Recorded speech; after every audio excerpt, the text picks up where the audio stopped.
When we stopped yesterday, we saw King Nebuchadnezzar from Babylon give a great statement of faith to Daniel after Daniel interpreted his dreams and, he let him know what the dream was, interpreted it, and gave the king great clarity on what was coming. He said to Daniel, "Surely your God is the God of gods," which is awesome. But as we get into the next chapter, we see that he didn't totally stay there. He drifted back to some of his old ways pretty quickly, and this is significant. Even before we get into the details of what we're talking about today, because there are people in our lives that we have great victories with and victories of faith. They get to a point where they're like, yes, God is good. Yes, I come to church. Yes, I'm reading the Bible. Yes, I confess my sins and find forgiveness in Jesus. But then they begin to drift a little bit. And today, just don't be surprised by that. And don't give up. Daniel's example is a great example of not giving up. And with King Nebuchadnezzar in particular, it's a reminder of the journey of faith, that sometimes we can have our highs and sometimes a person can have their lows, but for us to be consistent in reaching out to them and loving them. But as we get into the next chapter of Daniel, we actually get to talk about some of Daniel's friends who already show up in the first chapter, but who really show up in the third chapter of the book of Daniel, and that's Shadrach, Meshach, and Abednego. Those three guys had been close friends with Daniel from the very beginning, and they were journeying with Daniel on the ups and downs that everything Daniel had been through now. But now they show up in a very particular way. So King Nebuchadnezzar, he built a gold statue, and the command was for everybody in the kingdom, whenever you hear the music start, you're supposed to bow down to the statue and worship the king's statue. And so that was the declaration. So obviously hey, Daniel, surely your God is the God of gods. He was at least slipping away from that just a little bit. But that was the command, is that whenever you hear the music, you bow down and you worship the statue. So the music, the statue was done and the music started, and everybody in the kingdom, they're like, well, this is what the king told us to do, so we're going to do it. So they bowed down, except there were three guys, Shadrach, Meshach, and Abednego, who didn't bow down. And King Nebuchadnezzar really liked them. And so they were brought in, and he said, hey, guys, maybe you didn't hear, or just like, I don't want anything bad to happen to you. Just so you know, when the music starts, that's when you bow down, and that's when you worship the statue. Okay, are we all clear?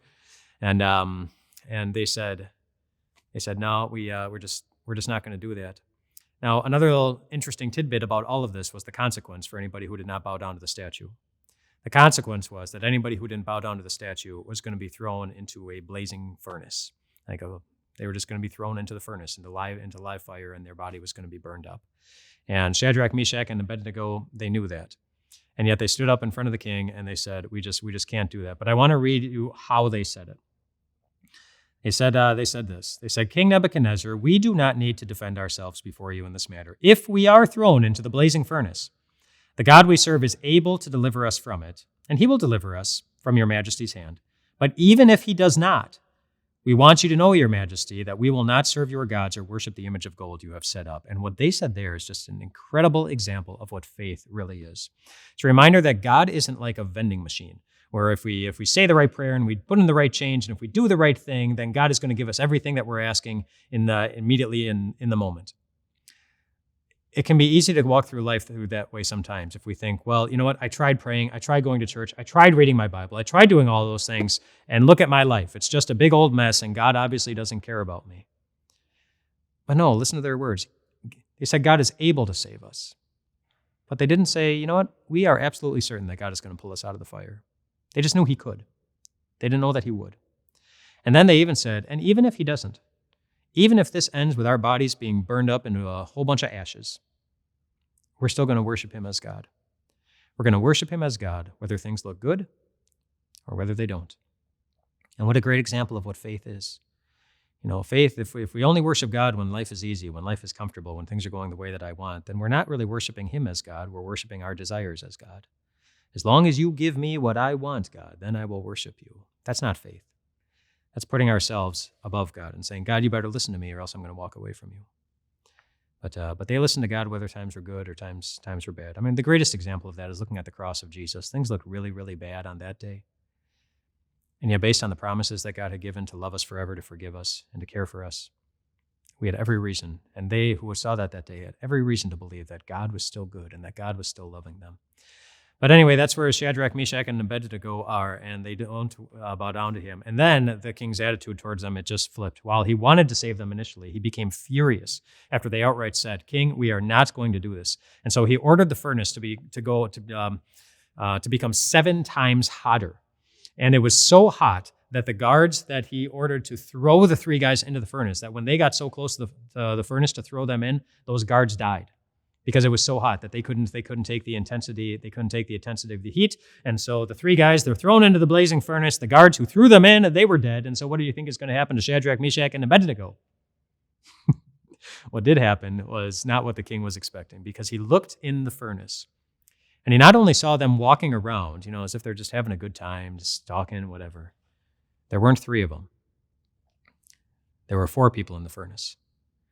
And he himself said, that 4th one, he looks like a son of the gods.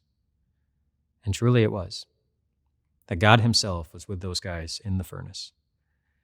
God himself was with them, which is, again, a reminder of what our God does for us. He doesn't stay away from our trouble. He doesn't stay away from our world. He doesn't stay away from our brokenness. He comes and embraces us, and he stands with us through all of it. And then the king was so shocked that he saw them still alive in the 4th one that he ordered them to come out, and they came out. And it was as if they had never stepped into the fire at all. Their clothes didn't even smell like smoke. And for anyone who's ever sat around a campfire, if you're around smoke at all, that your clothes are going to smell like smoke, but there didn't. It's as if it never touched them at all. And it's a great reminder of something that God has promised you in your future.